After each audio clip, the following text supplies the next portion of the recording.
उधर ईरान ने उन आरोपों से इनकार कर दिया जिसमें यह कहा गया था कि उसकी आईआरजीसी सेना ने डिएगो गार्सिया द्वीप पर मिसाइल हमले किए। हिंद महासागर में मौजूद यह वही डिएगो गार्सिया द्वीप है जहां पर अमेरिका और ब्रिटेन का साझा सैन्य अड्डा है। आरोप लगाया गया था कि जंग के बीच कुछ रोज पहले इसी सैन्य अड्डे पर ईरान की तरफ से मिसाइलें दागी गई, उस पर हमला करने की कोशिश की गई थी, लेकिन कहानी तब पलट गई जब ईरान के विदेश मंत्रालय ने इससे साफ इनकार कर दिया। उसके मुताबिक डिएगो गार्सिया पर उसकी सेना की तरफ से कोई मिसाइल नहीं दागी गई थी। उसका दावा है कि डिएगो गार्सिया द्वीप पर किसी और ने हमला किया था, उसे साजिश के तहत इसमें फंसाने की कोशिश की। ईरान ने उस पर आरोप थोपे जाने का दावा कर दिया। इससे पहले अमेरिका और ब्रिटेन ने दावा किया था कि मिसाइलें ईरान ने ही दागी थी। ब्रिटेन ने इस हमले को उकसाने वाली रणनीति बताया था, लेकिन ईरान के विदेश मंत्रालय के प्रवक्ता इस्माइल बगई ने उनके आरोपों को सिरे से खारिज कर दिया और दावा किया कि डिएगो गार्सिया द्वीप पर ईरान की सेना ने मिसाइलें नहीं चलाईं।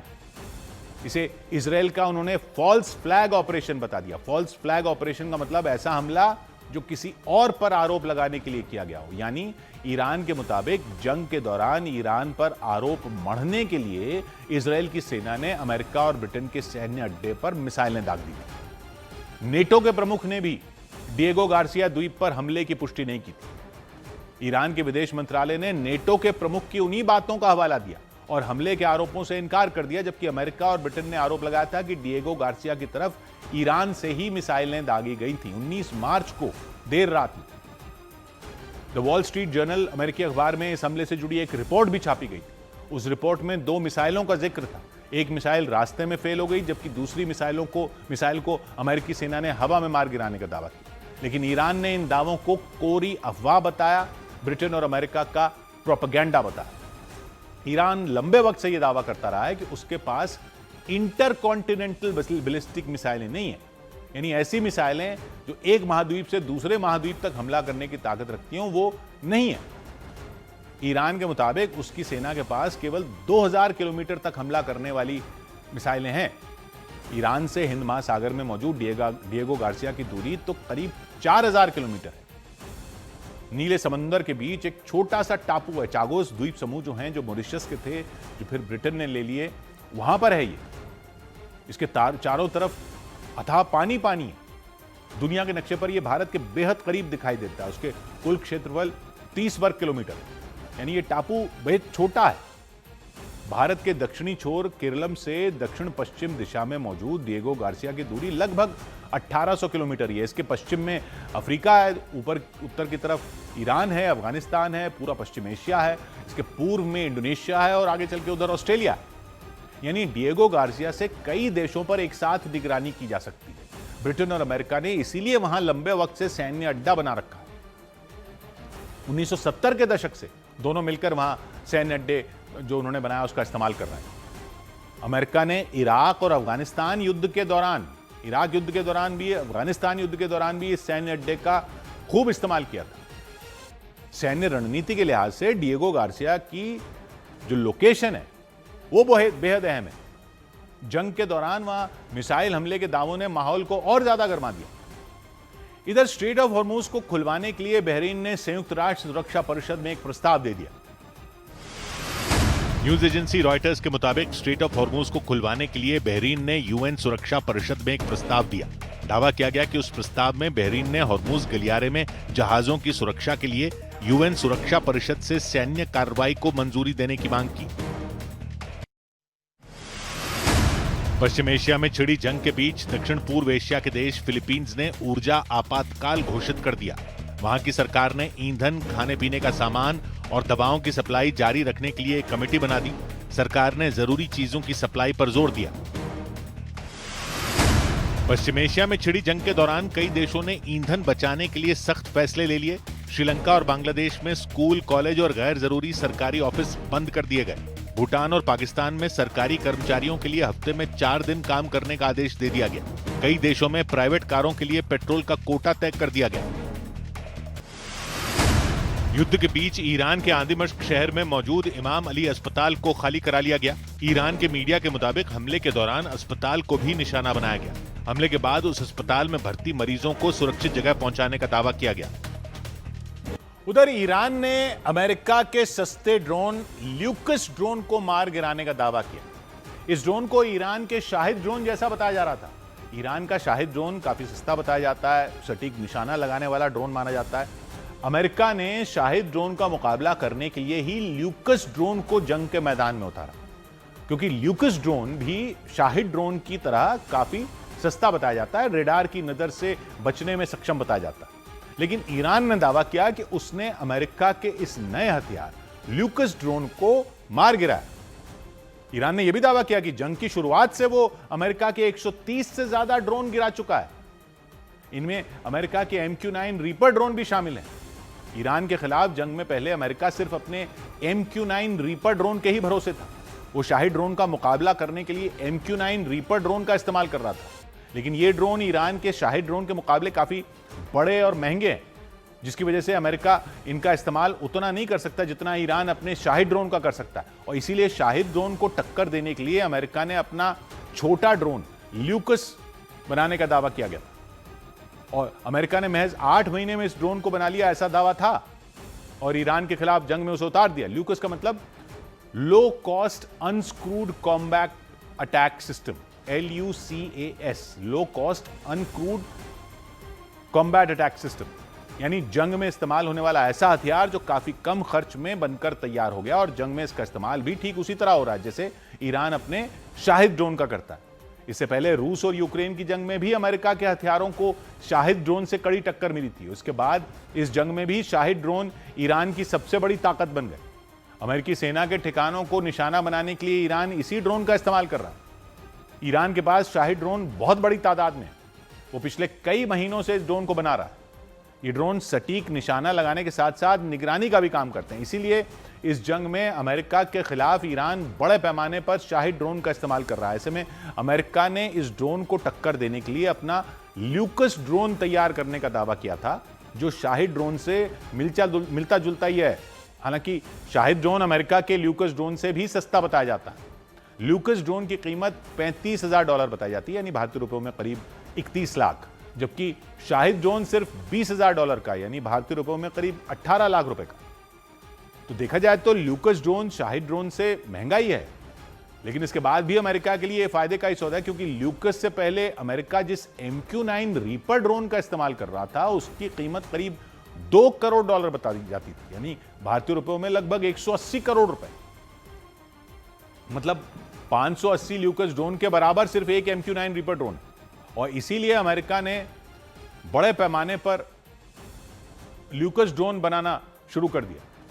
इस ड्रोन को आत्मघाती ड्रोन भी कहते हैं, क्योंकि ये अपने टारगेट से टकरा कर तबाह हो जाता है। यही वजह रही कि अमेरिका ने शाहिद ड्रोन को इंटरसेप्ट करने के लिए मिसाइलों को बजाय इस ड्रोन का इस्तेमाल करना शुरू कर दिया। हालांकि ईरान ने दावा किया कि उसकी सेना ने अमेरिका के इस ड्रोन को मार गिराया, लेकिन अमेरिका ने इसकी पुष्टि नहीं की। इधर इजरायल के कब्जे वाले वेस्ट बैंक में ईरान की तरफ से दागी गई मिसाइलों की वजह से दहशत मच गई। बताया गया ईरान की मिसाइल एक रिहायशी इलाके के पास गिरी और मिसाइल के कई हिस्से जमीन में धंस गए। इसके बाद उस रिहायशी इलाके में रहने वाले लोग घबरा गए, क्योंकि वहां उस मिसाइल का एक बड़ा हिस्सा जमीन में धंसा हुआ दिखाई दिया। बताया गया ईरान ने इजरायल के कब्जे वाले वेस्ट बैंक में मिसाइलें दागी। उनमें एक मिसाइल उस रिहायशी इलाके के ठीक पास जा गिरी।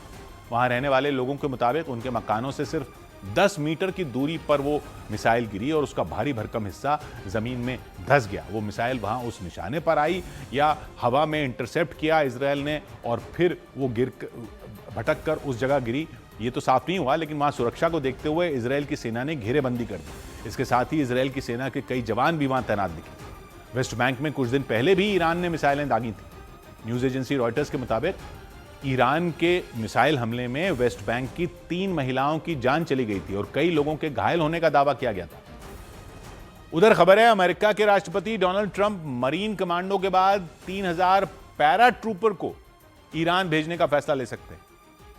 दावा किया गया कि ये जवान दुनिया में कहीं भी 18 घंटे के अंदर पहुंच सकते हैं और ये विमान से पैराशूट के जरिए दुश्मन के इलाके में उतरकर अचानक हमला करने में माहिर होते हैं, इसलिए पैरा ट्रूपर कहते हैं इन्हें।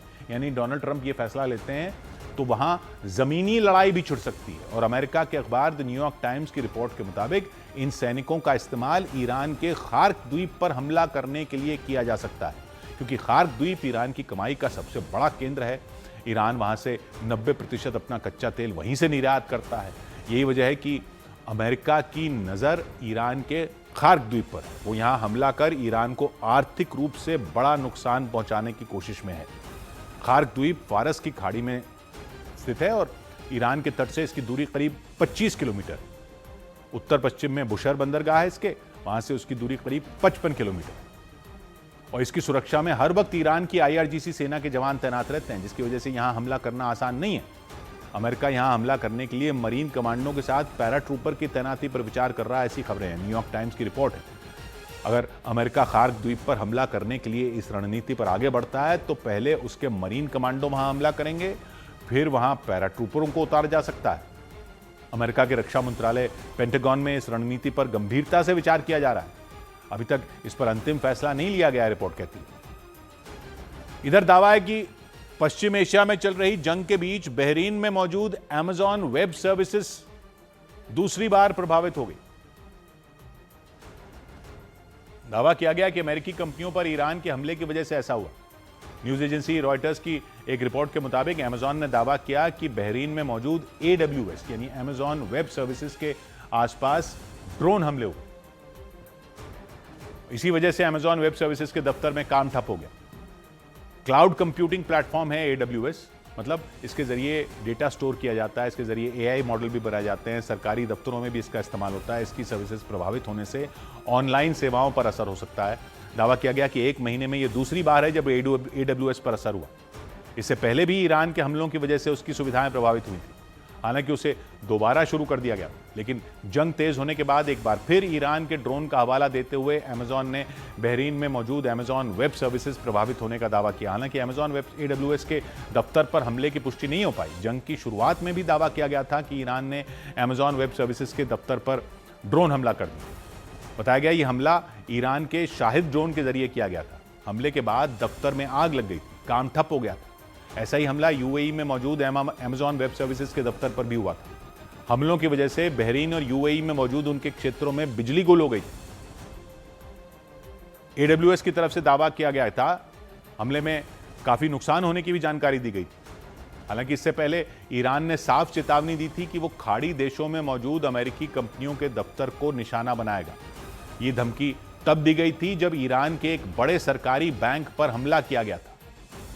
हमले की वजह से बैंक में रखे कई जरूरी दस्तावेज तहस नहस हो गए थे। हमले के बाद ईरान ने अमेरिका को सीधे सीधे उसकी बड़ी बड़ी कंपनियों के दफ्तरों को निशाना बनाने की चेतावनी दे दी थी। लिस्ट में गूगल, माइक्रोसॉफ्ट जैसी कंपनियों के नाम भी शामिल थे। उधर LPG लेकर भारत आ रहे 2 और जहाजों ने स्ट्रेट ऑफ हॉर्मूज को पार कर लिया। दोनों जहाज 26 से 28 मार्च तक भारत पहुंच जाएंगे, ऐसी खबरें हैं। पहला जहाज जग वसंत, दूसरा जहाज पाइन गैस। इन दोनों जहाजों ने एक रोज पहले स्ट्रेट ऑफ हॉर्मूज को पार कर लिया और जल्द ही दोनों जहाज भारत पहुंचने वाले हैं। जग वसंत जहाज जल्द ही भारत पहुंच जाएगा। इसके साथ साथ पाइन गैस जहाज भी चल रहा है। ये दोनों जहाज भारत के करीब पहुंच गए हैं। इन दोनों जहाजों ने सेफली स्ट्रेट ऑफ हॉर्मूज को पार किया और ये भारत की तरफ अग्रसर हैं। इन दोनों जहाजों के जरिए 92,000 मेट्रिक टन से ज्यादा LPG भारत आ रही है। दावा किया गया अगर इन दोनों जहाजों में लदी LPG को सिर्फ सिलेंडरों में भरा जाए तो करीब 63 लाख घरेलू सिलेंडर भर सकते हैं, यानी 63 लाख परिवारों तक LPG इनके जरिए पहुंच सकती है। भारत के दोनों जहाज जग वसंत और पाइन गैस फारस की खाड़ी से रवाना हुए। इसके बाद जग वसंत ने स्ट्रेट ऑफ हॉर्मूज पार किया। उसके पीछे पीछे पाइन गैस जहाज भी स्ट्रेट ऑफ हॉर्मूज से निकल गया। दोनों जहाज एक दूसरे के करीब चल रहे हैं। अगले 48 से 60 घंटों में भारत के पोर्ट पर पहुंच जाएंगे। जग वसंत जहाज में 33 लोग सवार हैं, पाइन गैस जहाज में 27। ये दोनों जहाज युद्ध शुरू होने के बाद से ही फारस की खाड़ी में फंसे हुए थे। स्ट्रेट ऑफ हॉर्मूज बंद होने की वजह से वो आगे नहीं बढ़ पा रहे थे। इसकी वजह से भारत में LPG की सप्लाई रुक गई थी। देश भर में हाहाकार मच गया था। कई जगहों से LPG की किल्लत होने की खबरें भी सामने आ रही थी। लेकिन इसके बीच LPG से भरे कुछ जहाज भारत पहुंच गए। इन 2 जहाजों से पहले भी भारत के कुछ जहाज स्ट्रेट ऑफ हॉर्मूज को पार कर भारत आए थे। इसके बाद 2 और जहाज भारत के करीब पहुंच गए। इनके बाद स्ट्रेट ऑफ हॉर्मूज में भारत के 20 और जहाज बचे हैं। उन जहाजों में 540 लोग बताए जा रहे हैं।